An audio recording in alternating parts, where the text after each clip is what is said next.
From this to this, since nagpa-balayage nga ako ng hair, sobrang hirap na talaga akong magsukulay, lalo na kapag basa. Grabe yung buhol-buhol, as in, nakaka-stress ganon.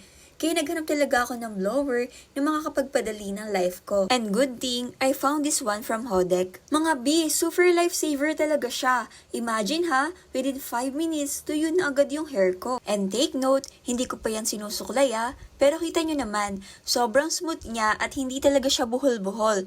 Parang bagong reban kahit blower lang yung gamit ko. What I really love about this is meron siyang negative ions, plus blue light kaya less frizzy hair talaga at super shiny ng buhok after gamitin. May 3 modes din siya, yung cold, natural, and yung hot. Kaya pwede mo siyang i-adjust, depende sa'yo. Hindi rin to maingay kasi low noise lang siya, so hindi nakakairita kahit every time mo gamitin B.